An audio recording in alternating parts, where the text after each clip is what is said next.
This podcast is a 98 Studios production. Today's the day, baby. Today's the day. Today's the day. Today's the motherfucking day. Today is the day. Today's the day.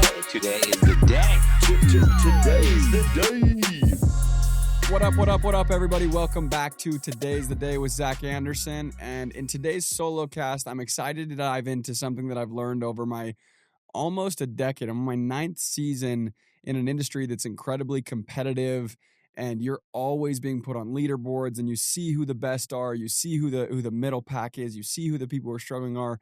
And over the 9 years of doing this job, I've gone and I've differentiated categories of producers or categories of people in that sense, from world-class, mediocre, average, and you start to realize, holy crap, there's very minimal difference in the world class that go and take home the vast majority of the pay. If you talk about the Pareto principle, 80% of the pay from these 20% of people at the top, there's very minimal differences that go a really, really long way.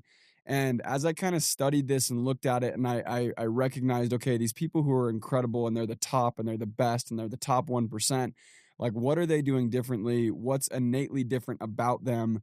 Like, what separates them from the people who go and do nearly the same job? They spend the same amount of time, the same work hours, but get very, very, very different results, and they take home a different pay, and they have a different experience. And what is the difference between a mediocre, average, or middle class versus world class?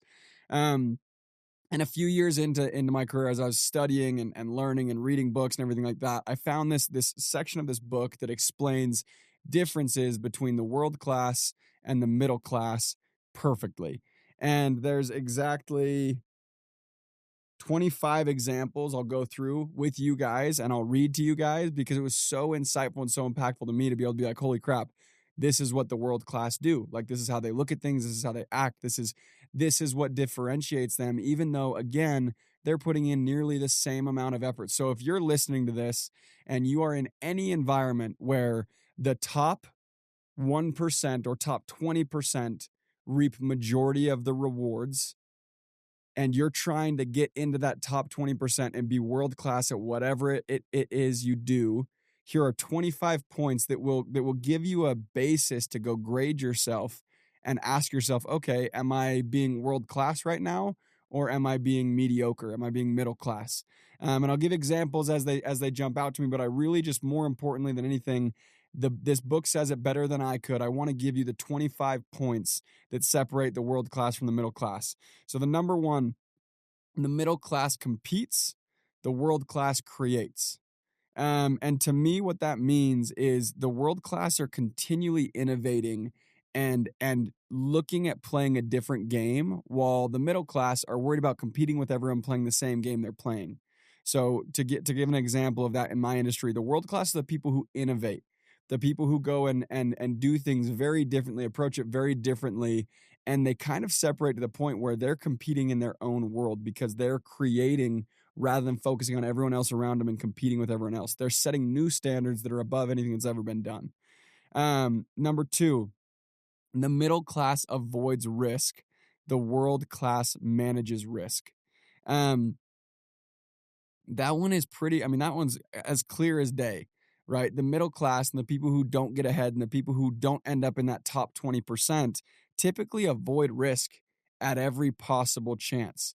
They make up every excuse and every justification as to why they can't do the risky thing. And in my industry specifically, door to door, it's the middle class are truly a lot of the people who don't even take the risk to come out because it is risky. You go out, I'm in a 100% commission-based environment, and that's what I'm bringing people into. And if you're risk avoidant, you're not even going to get into it. So if you're in an environment where you've already leaned into risk, understand you're already displaying one of the 25 points of the world class. And the world class, they manage risk, meaning they evaluate. They're not ignorant with the amount of risk that they take. They evaluate the risk to reward ratio, and they make decisions based on that, but they don't avoid risk at all costs. Number three, the middle class lives in delusion. The world class lives in objective reality. Number four, the middle class loves to be comfortable The world class is comfortable being uncomfortable. This one I do want to talk about. I've noticed that in my industry specifically, and honestly in life, as I've met people from all different industries, it is so crucial to understand the value of putting yourself in uncomfortable situations and pushing yourself to limits that you don't want to push yourself to.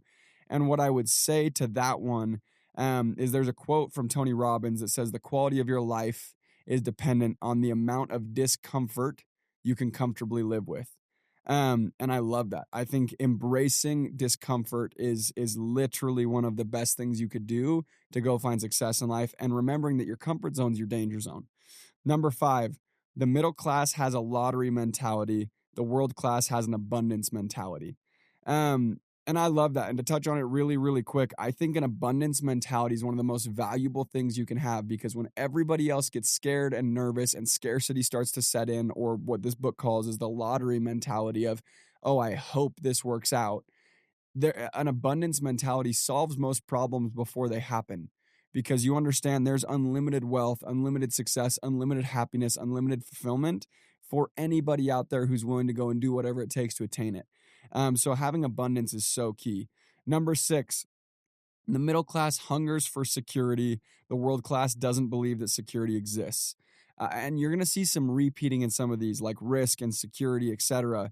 And I love that it says the middle class hungers for security. They cling on to anything secure or comfortable. You're going to see a pattern here, rather than leaning into the unknown or the discomfort, because they understand the simple fact that security doesn't exist. As simple as you could look at it, security in being alive doesn't exist. Like, again, the title of the podcast being Today's the Day. Today is really all you've got. There's no security in tomorrow, right? So there's no such thing as security, because our life is so fluid and anything could happen at any moment, that removes every sense of security you might have, regardless of how well you set yourself up to be secure. So security doesn't exist. Number 7, the middle class sacrifices growth for safety. The world class sacrifices safety for growth.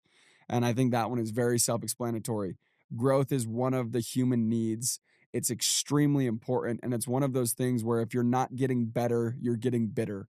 So growth is very, very, very important. And the middle class sacrifices that really has everything that you want in life. On the other side of growth is everything that you want in life. And they sacrifice that for safety, which is really interesting. Number 8, the middle class operates out of fear and scarcity. The world class operates from love and abundance. And I think that obviously there's repeating things in here, so I'm not going to dive back into abundance. But the piece here that's unique is the middle class operates out of fear, which is an emotion that's extremely constricting. And most people actually operate out of fear. And you see it all the time. The world class operate from love and abundance. That's a totally different emotional state to operate from, even if your circumstances are the exact same. So part of that is learning to control your emotional approach to things and how you operate. Number 9, the middle class focuses on having. The world class focuses on being. And I love that. There's a really, really popular training out there that's the do, have, be training. And basically what it goes and teaches is, if you want to have all the things that you want in life, and you want to attain all the accomplishments and the things, or the material things, or any of it, you need to first focus on not doing the thing that gets you those, but being the person who deserves those things, and becoming the person that will go and do those things.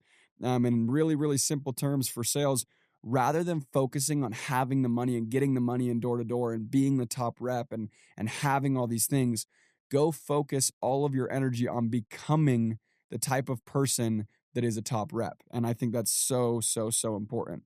Number 10, the middle class sees themselves as victims. The world class sees themselves as responsible. And I think one of my favorite books on this title is Extreme Ownership by Jocko Willink. And it's so crucial and imperative to have absolute ownership in everything that's going on in your life. And that's not saying you're going to control everything, but it is saying that if you choose to take the approach of the victim and letting things happen to you and being the victim of your circumstances, it will be incredibly difficult to go and achieve the things that you want to achieve and feel the feelings that you want to feel, because a place of being a victim means you give up all your control. You have no control. You have no power. Everything that happens to you is by chance. And that's a terrible, terrible way to live. And I've seen even some very, very high level people slip into this victim mentality rather than going and taking extreme ownership. So I love that one. 11, the middle class slows down, the world class calms down. And I think when I'm thinking about this, the way that I apply it is in times of turmoil, or when things are getting crazy, or when momentum's not on your side, or when you're having a slump week, the middle class slow down. They kind of accept their new standard. They they take a step back, right? They backtrack a little bit. The world class calms down. They stop thinking about all the extra stuff they don't need to think about. They think about the most important objective and the most important thing that they can go and apply themselves to right then, and then they go execute. And I love that one. 12, the middle class is frustrated. The world class is grateful. This is like the most apparent one that I've noticed is there is no way to sustain being at the top in that top 20% if you lose sight of gratitude, especially if you go replace your gratitude with frustrations.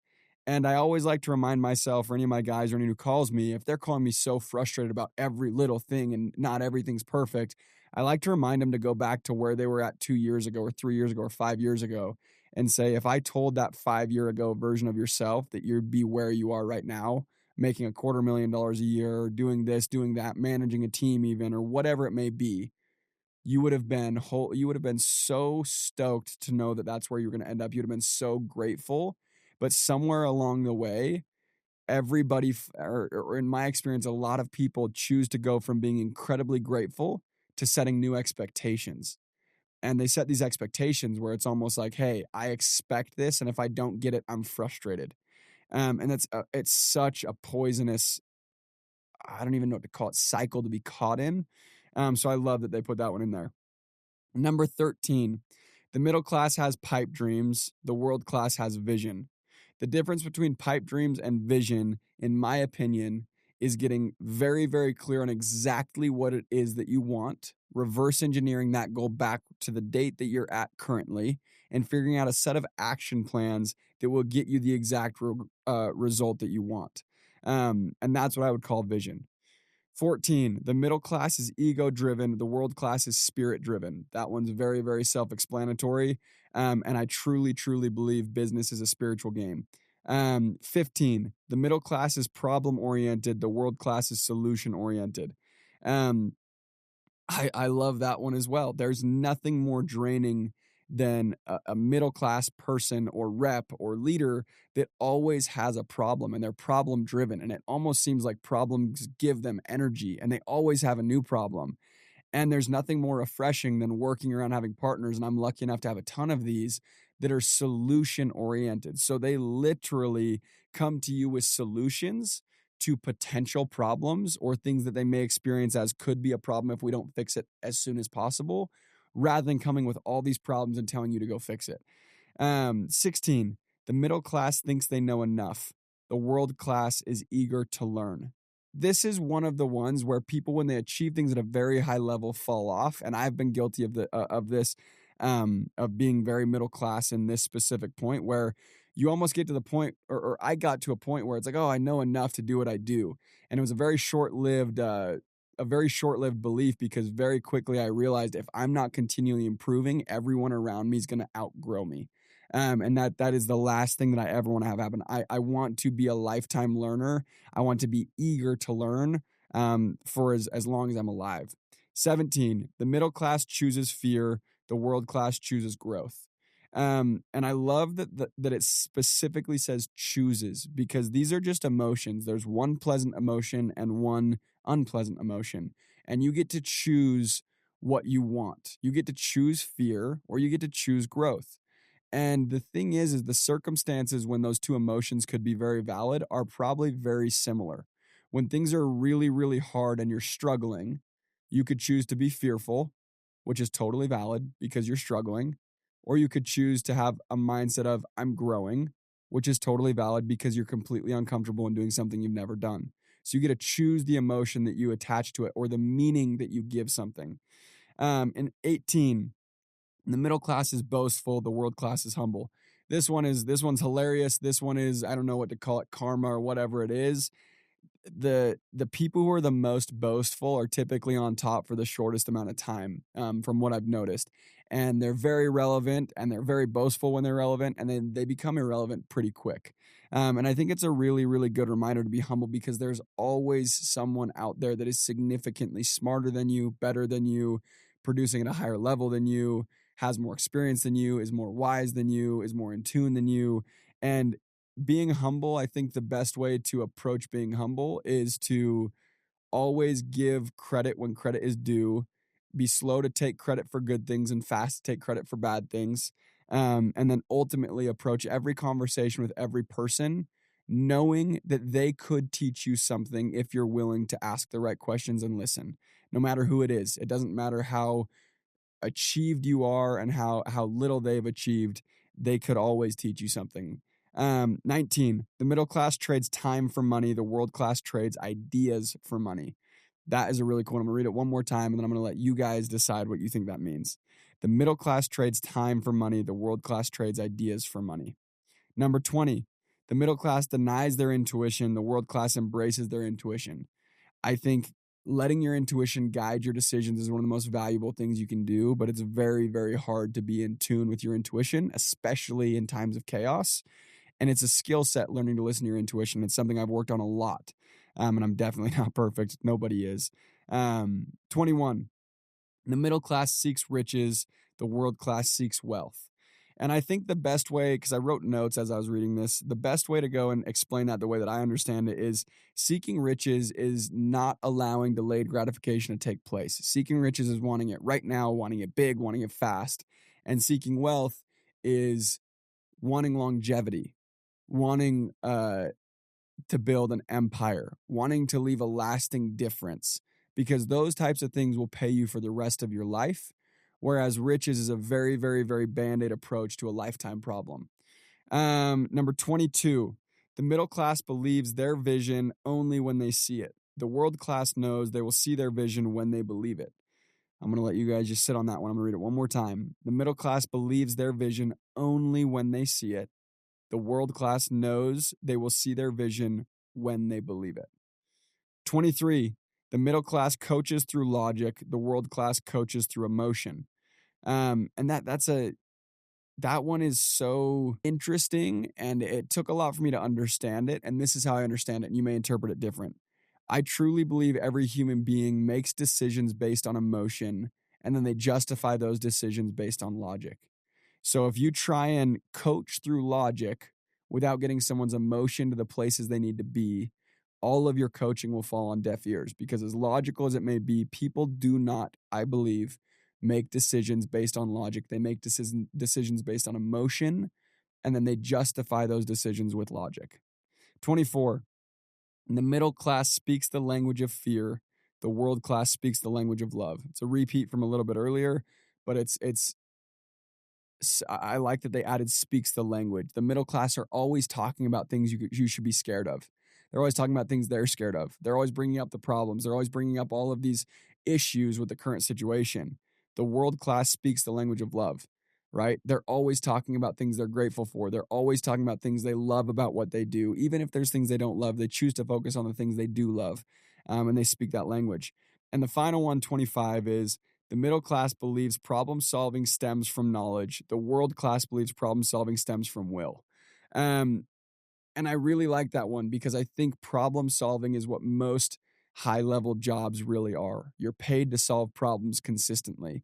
And if you believe it comes from knowledge, you can always have an excuse as to why you're not solving the problem, because you don't know enough, right? But if you choose to believe that problem solving stems from will, so from your desire and your willingness to go and just figure the problem out and solve it, you'll always go solve more problems, and you'll have less excuses. You'll take more ownership. You'll have more abundance, and they all kind of intermingle. And that's one thing I really liked about those 25 points. So again, random entry that I had read that I really, really enjoy, and I think you guys will also enjoy. Those are the 25 differences between the world class and the middle class. As always, you guys, thank you guys for listening. Tune in always, please, and much love until next time.